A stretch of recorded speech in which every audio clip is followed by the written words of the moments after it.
Yes, good evening, and thank you, Samuel, that I have been invited to do this lecture.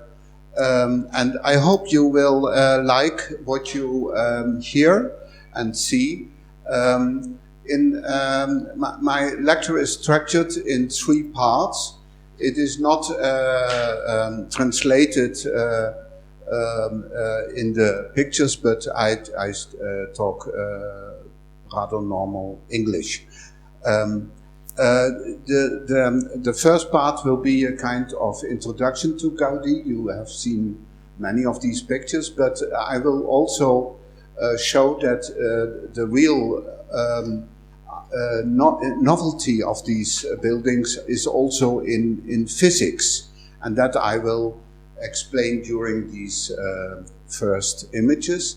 And then I will jump to Sagrada Familia, the biggest work. On the end, I will do a rather long part on the hanging model principle and the principle of the reversion of the catenary. I will explain that, and I will show historical examples, which were very hard to find, but we did this a long time. So the Gaudí Research Group, by the way, is founded in 1976, and since then I have done something like 40 publications and lectures everywhere. So about yeah. So next one. So of course, Gaudí is born in the near of Barcelona, 1852. He died 1926. Catalonia was at that time very, very high rated. It had its new university. Gaudí was taught as a student. Many don't think always that he invited organic shapes just by feeling, but it's completely wrong. He was the second year of the university. He started university, and he solved it. He did that to the end. He didn't travel much, and that could be strange because many know that he was also a historicist. So where did he have the ideas? Jan Mollema and me, Jan Mollema is the founder of this of the Gaudí group, Delft.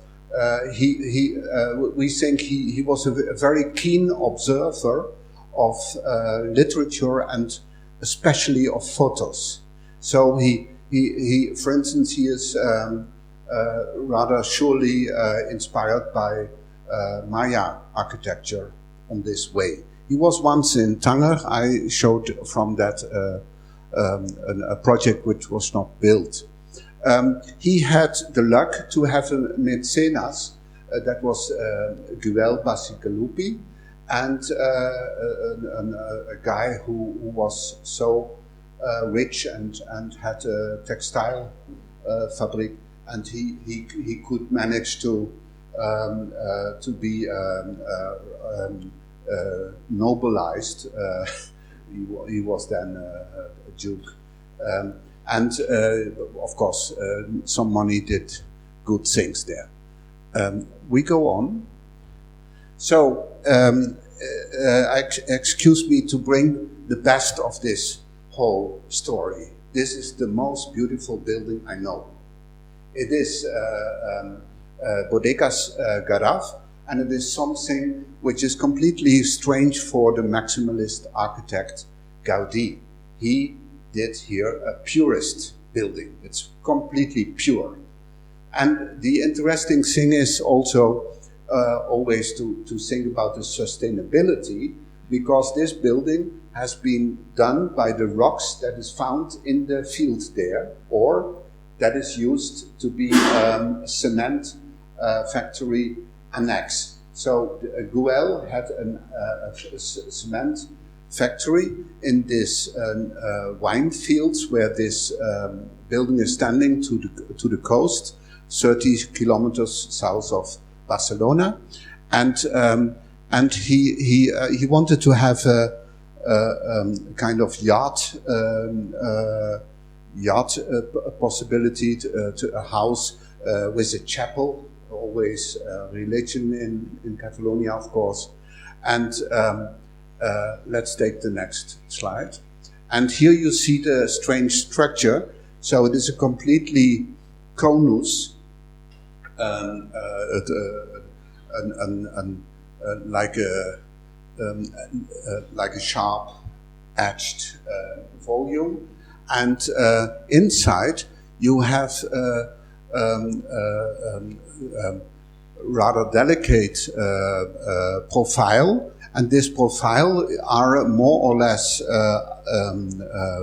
parabolas, and they have been calculated to have been conceived like this, that if you build, you have of course another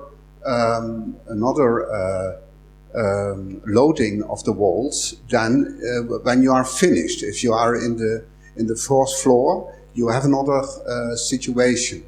But in all stages, these shapes are well. So here already we see also structural things. Another interesting thing is that he applied the same material in 4 stages, more or less. So you see it that the roof is rather smooth, and that is because the rain should go down there at this whitish field. And in the near of the windows, it's all rather also rather precise, but in a kind of ashlar type. But if you go further, you see it's completely natural stone. So he really evolves the shape out of the possibilities of this material. Look also at this beautiful chimney. And to the right, you see that there is a strange kind of corridor. You see it also in the plan. And you may ask, why do they do that? And the reason is that if you have the wall, it's the only straight thing that is in these rooms. So if you make a door there, you cannot make cupboards. So this is the reason why he makes this kind of organic corridor annex. And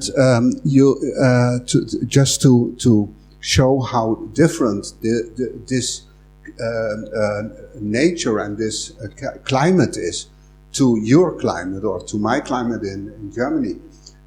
It is 10 centimeters thick, the wall that you see there. So it is very, very slim. And it is possible because it doesn't have much snow. Further. And here you see this unbelievable thing, that this volume of some cubic meters is standing on 14 to 14 centimeter stone pillars. And even this pillar has a small part that is not anymore there. You can see it stands since more than 100 years. It's simply beautiful.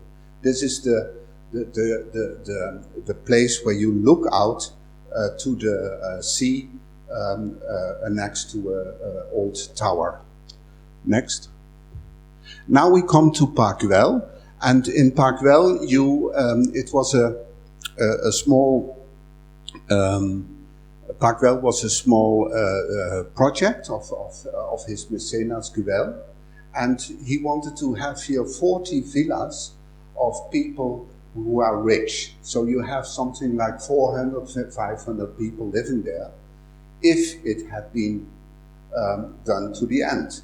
The interesting thing is that it is written with a K and not with Q-U-E, and that means it is a kind of Central Park system like in New York.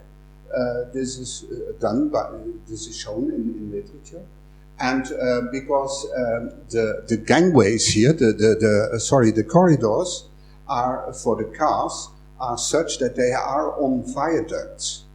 That means that the children with their money can go underneath to their homes without crossing cars. This is a concept Gaudí had, also because it is very hilly. So it is a quite good thing.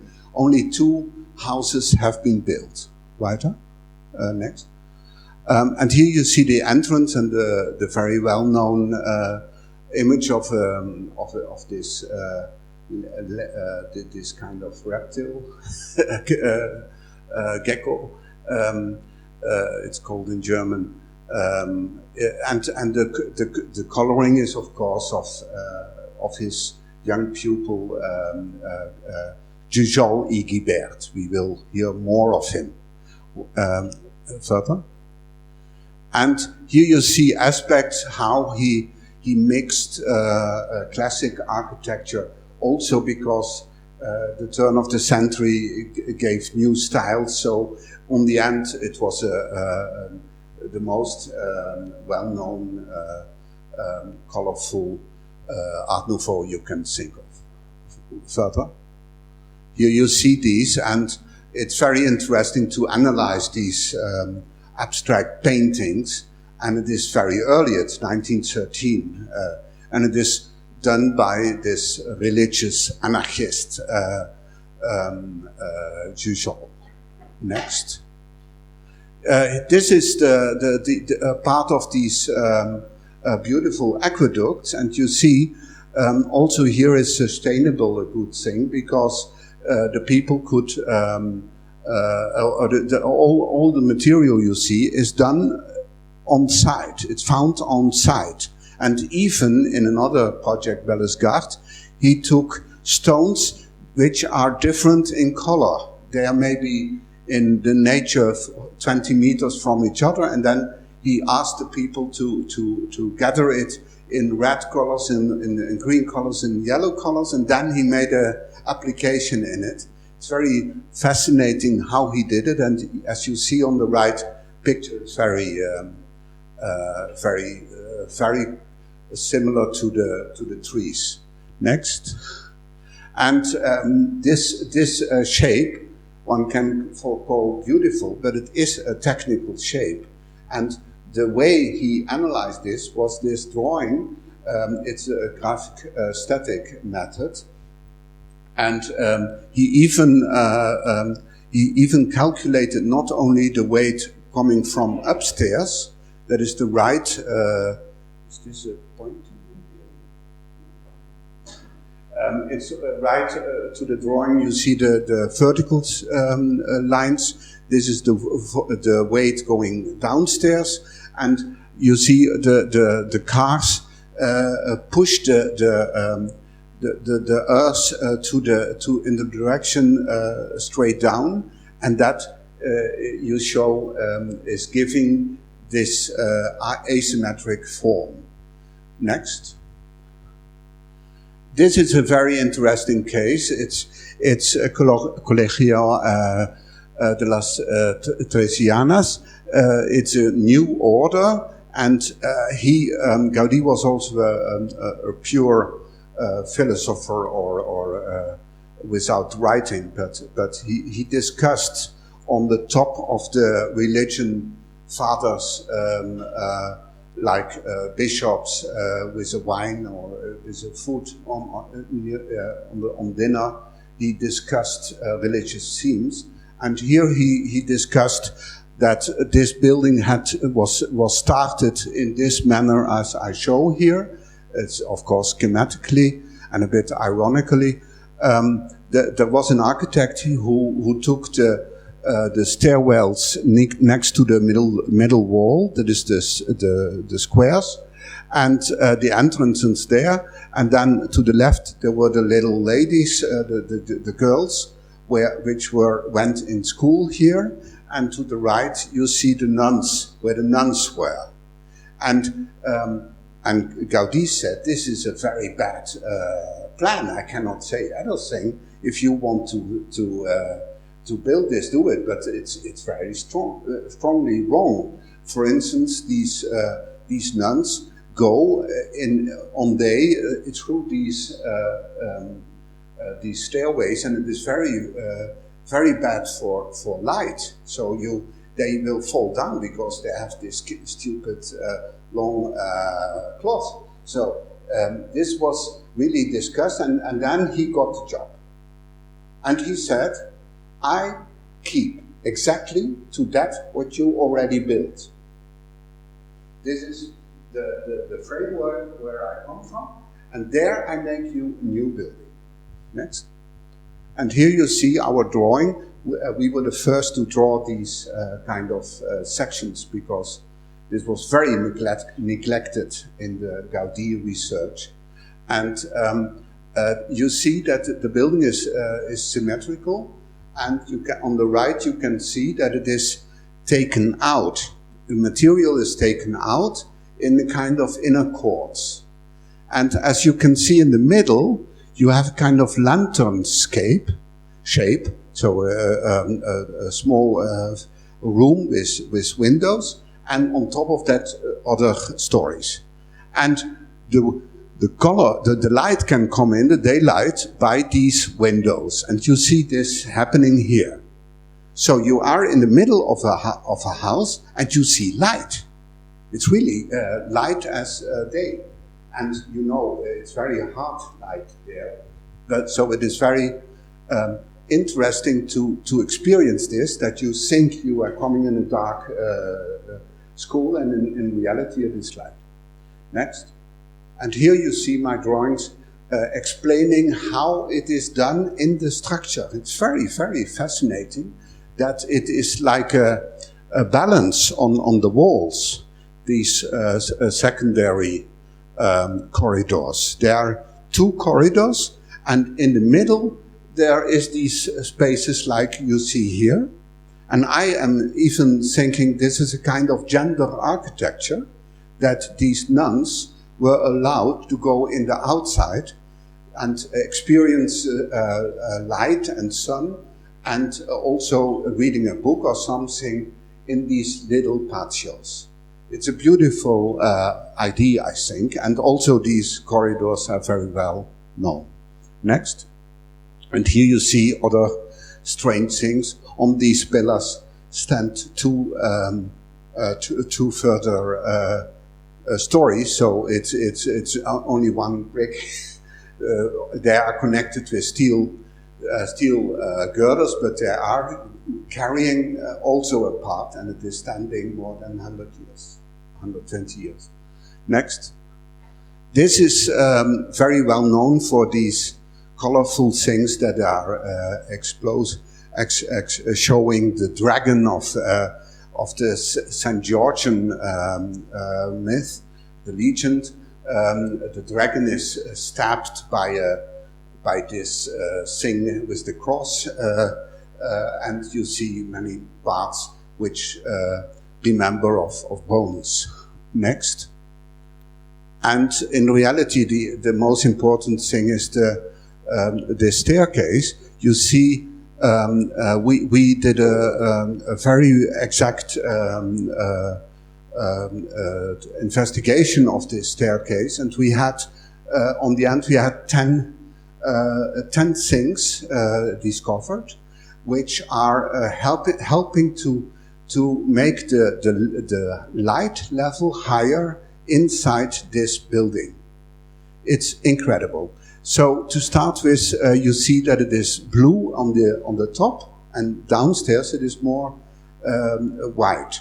If you normally come into a hotel in Barcelona, you have these 10 stories upon you, on top of you, and you go into the stairways and you look up and you see this kind of light. You see light, and you see nothing. You cannot see yourself almost, or somebody who is with you, because the light is 2,000 lux, and here we have 100 lux, and it's too much, the difference. So what he did, he made less light to have more light downstairs. This is incredible, but it works. Next. And here you see the proof. This picture gives a kind of equal light from 4 stories, but on the top is much more harder blue than in the downstairs. Downstairs is white. And he also did the changing the windows, and even introduced windows where you can walk on. You see, these balconies, and these balconies gives light into the houses. And maybe one more back. Very interesting are these shelves that are in the cellar. They are 45 degrees shelves, and with tiles upon it, white, and the light goes inside the room. So it really works very well to make more light. Next. Here you see the proof. This is natural light in downstairs, and you see that also the walls have light. So this proves that it is completely different to any other buildings. Next. And here I declare that it is better to design like the right one than the left one. I have seen so many modern architecture doing it in this way, and this top floor is completely exposed into the sun, and it will be 40 degrees and that kind of temperature levels. It's completely wrong. Do it like Gaudí. It's better. Next. This is Casa Milà. Next one. And here he had, this is extremely interesting. Also, part of these plans have been, welcome. These plans have been analyzed or drawn by us also. Like you see, there are 2 inner courts, and he was confronted with a very bad plan, that you have a very high, long, maybe 60-meter exterior wall, and inside you have only 12 meters or something like that. And so what he did is, and this is almost mathematically, he took the case that there are 3 rooms for 4 apartments next to each other, and these 3 rooms for the first 2 apartments, 3 rooms, and the second 2 rooms at the back. And at the outside, at the public street, which is the Paseo de Gracia, the big avenue on the left side, there you have many rooms, all equally divided, and so you get an angled plan. And everything he did democratically. For instance, where the T is, you have the stairway. Everybody had a stairway, but you also had a lift, and the lift is the S, and the S where the S, the L is, and the lift goes to 2 apartments. The biggest apartments here are 400 to 500 meters, and this is very, very interesting because the whole corridors of this plan, you see it on the gray plan, is completely part of it is lighted by the interior court. Next. Now we come to the Colonia Güell and the chapel, the chapel of this city. It was not finished, like you see. You see the stairway, and you see to the left the original model, and to the right my drawing explaining how the chain works. So the idea is that if you have a hanging chain, you have only traction traction inside, and if you put it upside down, you get an arch chain which is optimized. There's no better for equal stones. There's no better form, and he knew of that, and then he made a generalization in this model with 5,000 weights. How do I know that? We built it, so that's why I know it, and I was the one who said to the team what they had to, where they had to hang these sockets, more or less. Yeah, next. And here you see a photo of our model, and to the right, the real built crypta. The crypta is World Heritage, I think now. And as you see, every thread is mirrored by a masonry arch or a rib, and you see also that the polygonal shape is also in reality existent. So this is quite amazing, right? Next. And here you see that he also did, as one of the first hyperbolic paraboloids inside of this architecture, and you see a vault. And this cross is not only the cross of Jesus, but also the cross of the crossing lines of a hyperbolic paraboloid. Next.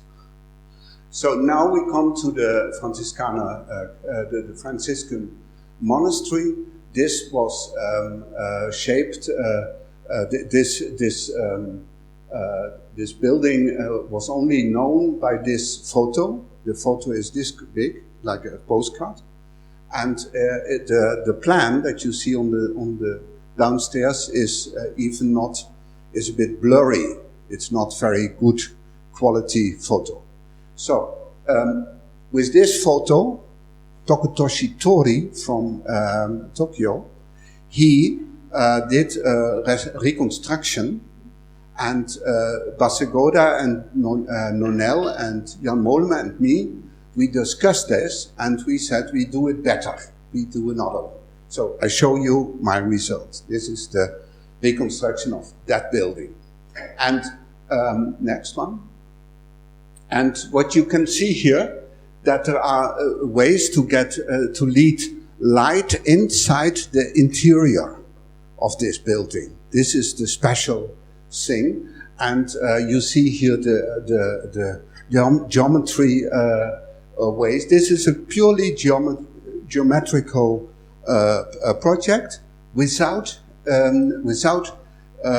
optimizing ideas for statics. It's really a geometrical kind of theoretic play of complex geometry of cone architecture. Conal forms, you see them here.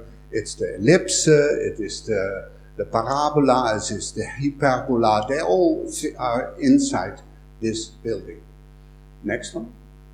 And here you see I took the possibility to look how the weather, the climate of Morocco would come inside this architecture, for instance, in the courts. Are you going into the courts and you have no shade? This is a monastery, so the monks would not go often outside. And as you see, the stairways, they are getting like a volume inside the inner courts. And I explained that this way, that these volumes give always shade into the interiors. Under all conditions, there is somewhere shade in these interiors. And that is good, because you see the red lines on the top in September, they go in June, it's the top one, they go rather deep. Next one. Here you see elements of this architecture, also explaining that there is a good ventilation possibility. When you keep the zero level open, you can put in air from there, and through the holes inside the the folds, they can disappear the ventilation air, but also comes in a bit light. Not too much, of course, it's Morocco. Right, next. So, we go to the Sagrada Familia. Next one. So out, and then look at the... Just out.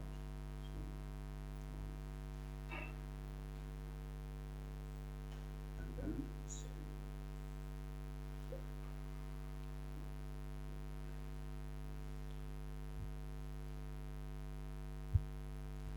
So this is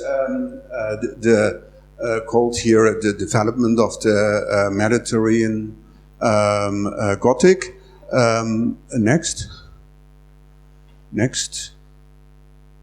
So this would be the Sagrada Familia on its end. Next. And the plan, which is rather peculiar. I will go rush through this because otherwise I come not good on the end. Next. And it's quite interesting that these buildings, these towers, have been a kind of typology of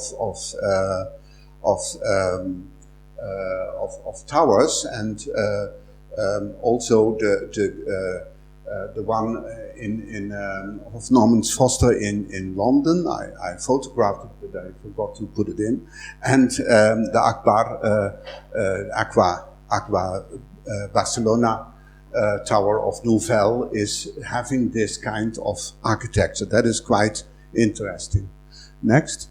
Here you see that the facades have a very strong expression. Here you can really feel that it is something which is not very happy. Jesus is on the cross. And so it is this kind of tension-filled architecture. Next.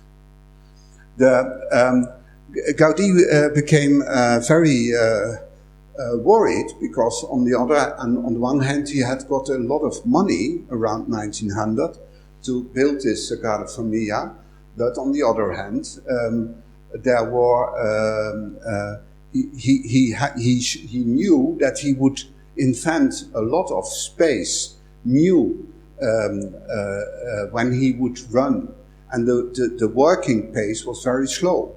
So what he did, he invented the idea of a module which is a cubic model in 3 directions. And this is 7.50 meters.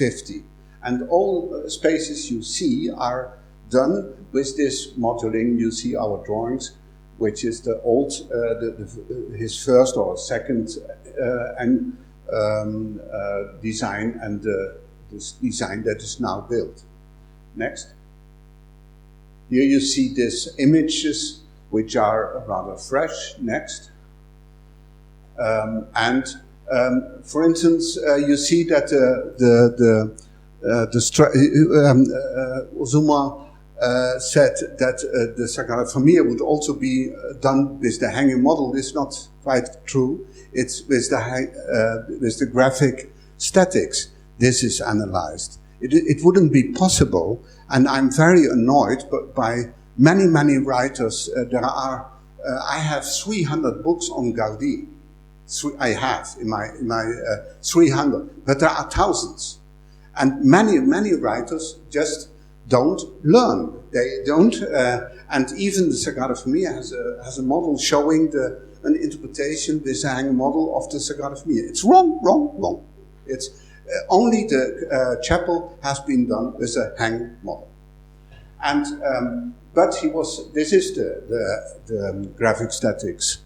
And you see that these arrows show how these locally these struts are tilted, and this tilting is very intelligent because it is made as little as possible by a volume that is you see on the triangle volume. This triangle volume gives so much pressure that it is correcting the angle. This is very nice, and you see how precise he was.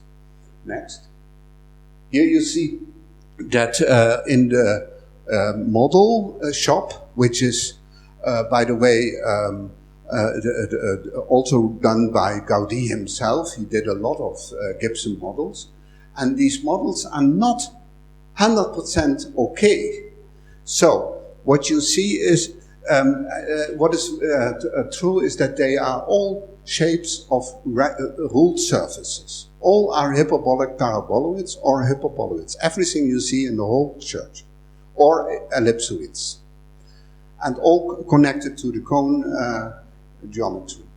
And what is interesting is that these, that now the best people, Mark Burry is the guy who invented this system, the best people doing CAD are trained in the office of the Sagrada Familia by the building going on. And these, for instance, Frank O'Gary, he sends his architects there to teach good thinking of CAD. So this is interesting enough. You see each other here with Rainer Graefe, co-author of the hanging model of reconstruction, with his wife Erika, to Jordi Fauli. He is the head architect now from the Sagrada Familia last year. I almost visited each year Sagrada Familia works. Next. Next. Next. Next. Next. Next. Sure, beautiful light. Next. Next. Next. This is the Pope. Next. So, how much is the brand of Gaudí? How much is worth? I think 2.7 million. That is 3 billion euro. This is what I sometimes think it's kind of prostitution, but in reality, it works very well on a cultural level, like also the Louvre or Rijksmuseum in Amsterdam. But it is interesting to see how much money goes through these kind of cultural facts. Next. This is the security for to get in. Next. Here are the branding of Gaudí in the streets of Barcelona. Next. And this drawing I made for a family I know very well in Pizzeria Franco in, Pizzeria Franco maybe, it's also in Liberec they have one.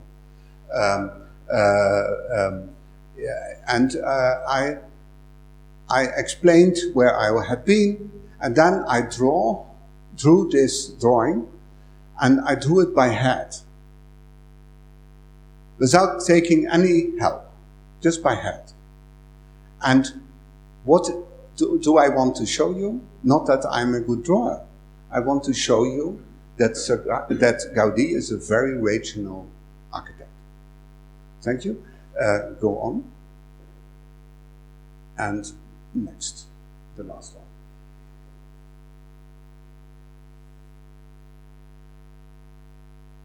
So this is in English.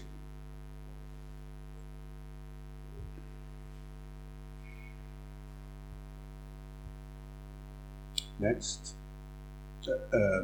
Maybe one back. This is a homage to Gaudí that I did as a technical designer for Ben Jacober and Yannick Fou, and it is in a hotel Miramar in Barcelona. Next. Here you see a bit my life or something like that. So my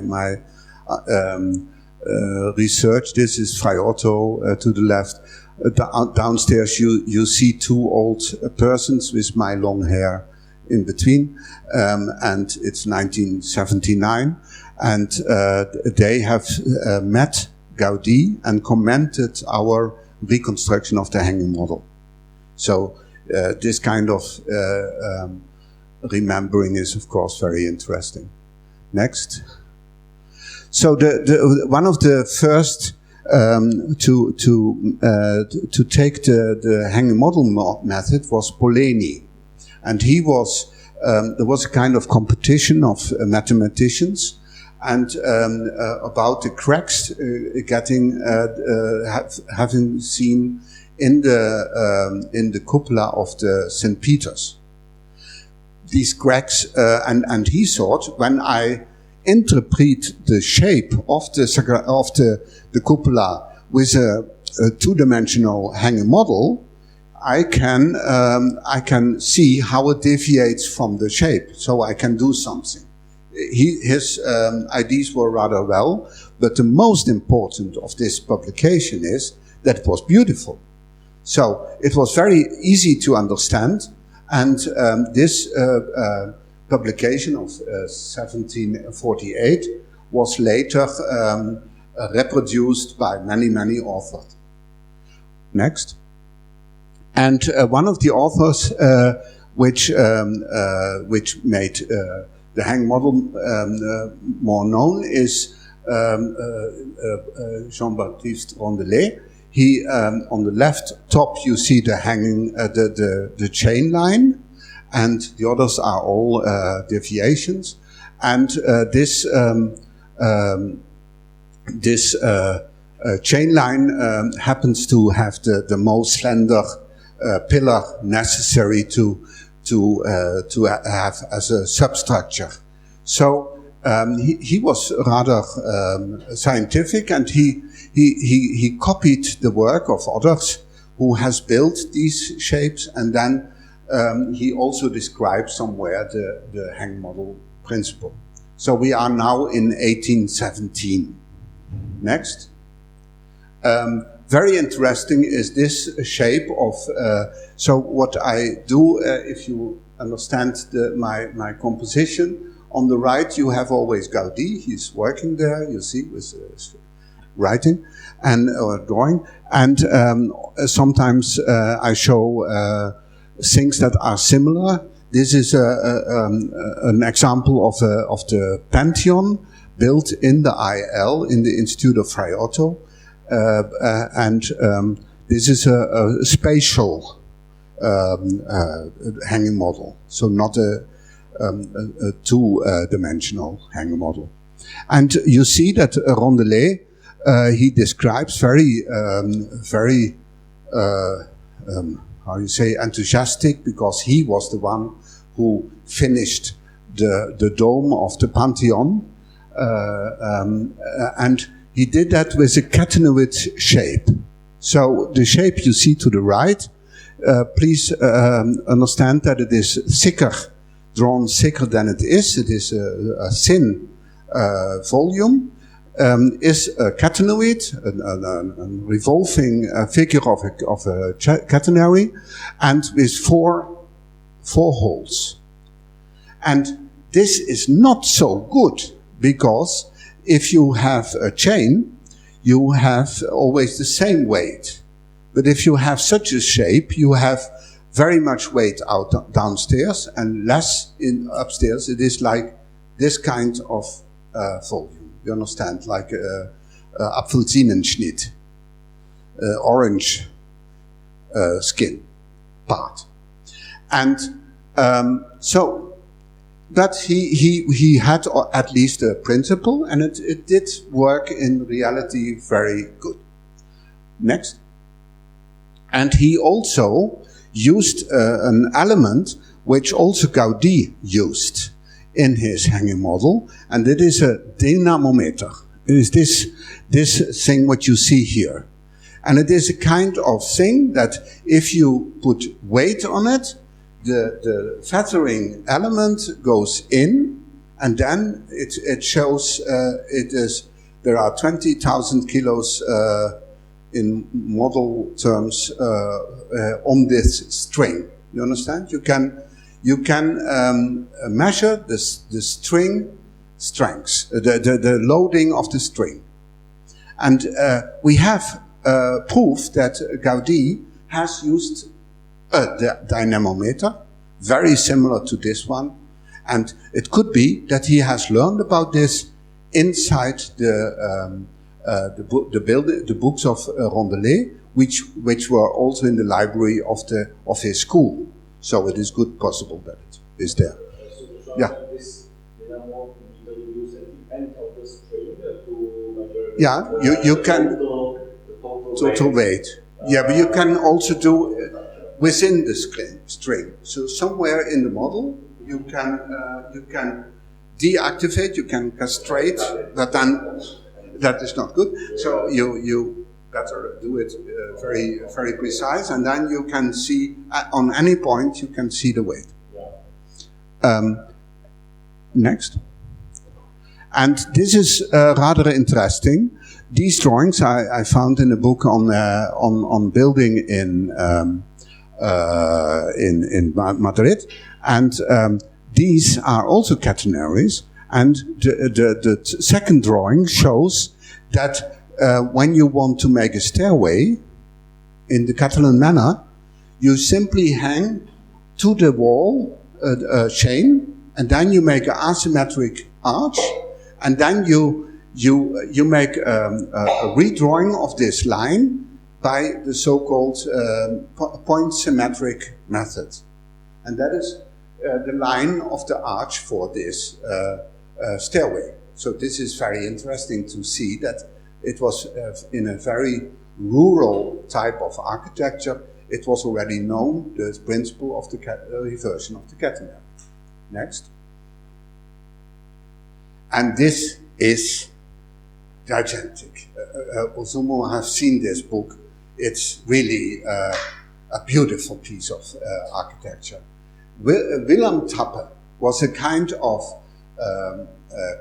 architect of the region in the west of Germany, and he, in 1818, he made a book of a very cheap kind of architecture, which was for the rural people and which would not burn. And the first thing you see is yellow straw, so you think this burns, of course. But it is on a volume of mud bricks. And these mud bricks are not harmed by the fire when it would be fire on this straw. This was his idea. He was very unlucky on the end, but he did this book. Next. And it is, on the base, he describes that with a bit wrong drawings, but the text is correct. He describes that an ellipse is almost the same as a catenary. So with these examples. Next. And he makes these beautiful drawings that he shaped all these houses in this way, more or less like a catenary or a half a catenary or so. Next. And on the end you get this. So, ladies and gentlemen, you see here a proto-Gaudinist. He was earlier than Gaudí, and he makes this kind of architecture for the whole world. You see a very big village of the Erzgebirge, and very, very interesting are many aspects here. Next, he was teaching drawing, so he could draw a bit. Next. And this is, for me, very, very interesting. We can surely know that Gaudí didn't know of this architecture, of this Tappe, that is completely not thinkable, because Gaudí didn't read German literature, and it was very rare. It was in self-publishing these books. And so, what you see, this is a book, this is a mountain cabin that Gaudí designed on the right top, and you see it is more or less the same nature. And that makes me to think that this kind of architecture is also produced parallel to each other, without historic references, but by the same kind of law sinking to natural laws. Next. And this is really built. It's a hanging model by Heinrich Hübsch. Heinrich Hübsch is a very important architect. He was not very well known, but he was his book on early Christian churches is very good as a kind of documentation of Italian churches. And he liked this kind of architecture, and what he did is he made a hanging model just by one chain and another chain. And these chains, they are getting together with this oblique line. You see the oblique resultant force. And he made this building by disposing the weights in such a manner that in such a way that the pressure lines go exactly through those active parts that he makes full masonry. The rest of the masonry is opened like you see it with square openings, and that is to get the volume which he likes architectonically. It's the first one to build a building after the hanging model method, 1837. Next. And here you see many aspects of this architecture. For instance, that outside you see these typical steps. Next. And it's a beautiful architecture. It's light. You come in and you say, yeah, I feel well, it's a good architecture. And it is done by the hanging model. Next. So, the next one is, which I found in literature, was Karl Anton Henschel. And this, the Heinrich Hübsch has been found by Rainer Graefe. He was the first to get deeper in that kind of architecture. So on this building, I made a publication of 40 pages, and Karl Anton Henschel was the foundry owner in Kassel. And this cupola type, you see here to the right, a unique photo. You have to think, it's very difficult to get photos from an industrial plant. And you see, if you look well, in the top you see holes, many holes. And this building is very, very interesting. Anton Henschel was in reality a machinery engineer, and you see that he made a pump in the shape of a catenary. That is quite interesting. Next. And here you see the drawing, which I could find with the help of von Mackensen in the museum. And as you see, one iron tie ring is done on the bottom of this cupola. And this cupola is one of the lightest cupola you have ever seen. There are very few such light cupolas of 16 meters span. And next. And these are the tubes, the interior view on these tubes. And as you see, it is stepped.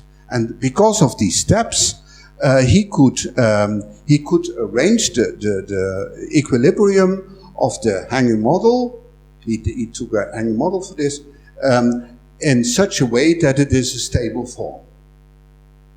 It's a very strange result, like you will see now. Next.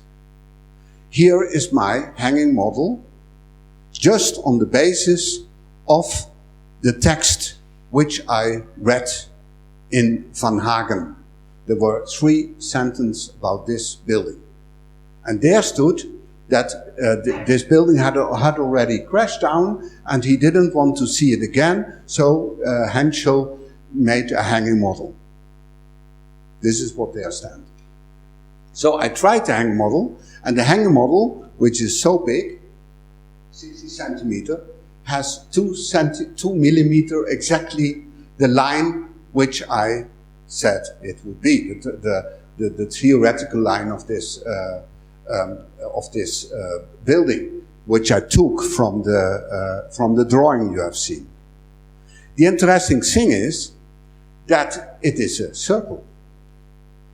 So why in heaven somebody would make such a work as a hanging model, which is 2 weeks work, and then finding, as the form finding, a circle segment? That is not very logical. The reason is that with this circle, you could make easier the building being built. So it's a constructional idea and not a statical idea. But the next thing is really spectacular. Next. So, in history, we know that this building has been built different from the drawing.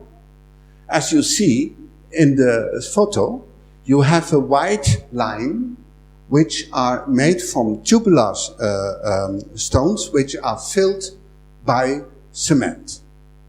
So, why he did this perfect, everything we investigated was that the first model was perfect. Why did he change? So, my idea comes from the next.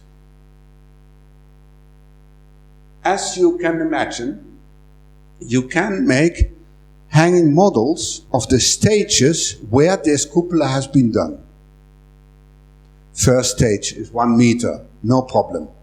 Second, third, we did this exactly. We all wrote down, investigated what happened during these steps.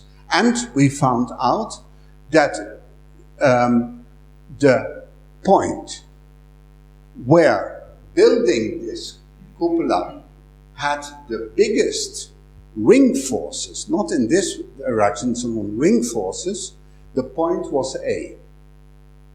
And it is red, and it is 2 kilograms per square centimeters. Beyond, upside and downside, completely different results. This was the worst place. So, we know that in the night, this thing clashed down. What I think is that Mr. Henschel took on, scaffoldings and made this massive area as a kind of security that he could go on easier after he had filled this. Thus he made exactly the same analysis that I did with these stepped hanging models. You see what you can, I had only 2 sentences, 3 sentences in the literature, and on the end I can prove why and because of what the cupola had crashed after 150 years. Only on the basis of two sentences. Next. This is also an interesting guy, Alessandro Antonelli. Next. As you see, he made a lot of designs, and this is the beautiful result. But on the left, you see one of the pictures Martin Trautz and me analyzed of the San Gaudencio, and that is a catenary. The interesting thing is, if you can hang a catenary on a shape, you know it is a catenary. It is not possible. There is no other hyperbola. All other shapes are different. Catenary is catenary, like a circle is a circle. And so we could prove that he was thinking in this direction because you could put the hang model on the chain on it. Next. And it's very interesting that this lightweight architecture pioneer, Alessandro Antonelli, who was not liked by the engineers, they all started to make more concrete on him, on his architecture, because one church fell down spontaneously after his death, and then the very good engineers like Pozzo in Italy started to make it stronger, to reinforce it. But what we see is very interesting.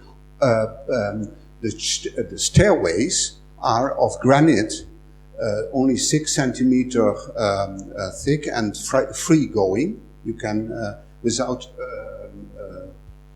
substructure necessary, and other than the frame. And this is interesting that you put the stairs not inside the walls, but inside the space. This is a very interesting way of thinking. That many stairways which are in cupolas of Renaissance make a lot of trouble during the history. So this is the interesting aspect. Next. And here you see this beautiful constructional way. This is for anybody possible, because this tower is a view tower. You can go there like Eiffel Tower, and you go look out, and you have this way to go. It's beautiful. Next. And now I come to Giuseppe Maria Giuseau Guibert. Now there is a book on this this project in which I was involved. We see on the left a drawing of Giuseau. I'm not far from the end. And you see in the middle a depiction of the Black Madonna of Montserrat. It's a cloister in the near of Barcelona, very old. And you see that these crosses are also in his drawing. And here you see the Montserrat. It's Montserrat means Sun Mountain, and you see that it is inside the images. Next. So the idea of Giuseau was to give this small village a copy of Montserrat by building the building as a mountain. Stupid, it's almost Ludwig II, Louis II. And here you see aspects of his drawings and our analysis, and you see how it was stood in 1984. Next. And we built it. We built it to the end. It was a team of Basegoda, Janet Coca, Janet Casas, and me. And I was responsible for the structural consult and for the historical analysis. And I think the work was very interesting. I worked about 3 years of my life on this thing, and I made reports in German and English. And all arches that are 144 are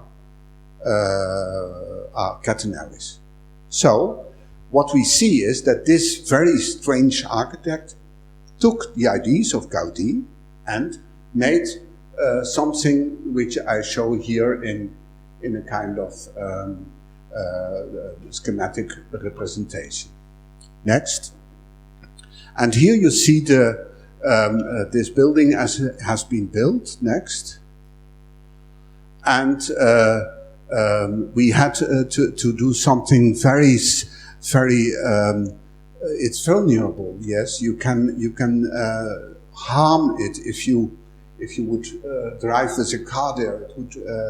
It would break down. It's very vulnerable. But for that reason, we had a very thin solution for this gable, and you see many aspects. Next. There are, and here you see the end of the feast of the baptization of the church, and here you see my brother and my sister, and the abbot of Montserrat and the bishop of Tarragona. Next. This is a very interesting, it's almost the last project. This is an interesting thing I found by discussing it with Jordi Bonet Armengol. He was the former architect of the Sagrada Familia. And he did a hanging model in a very feeling way, in an empathic way. You see here some threads, and the white things are a kind of clipped metal weights. And these weights give a kind of balance between all these hyperbolic paraboloids. It's a good idea. I think I discussed it with Candela, Felix Candela. He didn't like it. But here you see that it worked very well to shape the interior shape, because it is very difficult to know how it works. Next. And this is Fiotto, and he made a hang model for a wooden shell, and this wooden shell is spanning 60 to 40 meters or something, and it's only 5 centimeter wood in a double layer. It's incredible. And there's a kind of stabilization effect by iron threads that is going through, but it is still there, and it was made for 20 years, and now they are trying to keep it because it's a grandiose project and a hanging model. Thank you.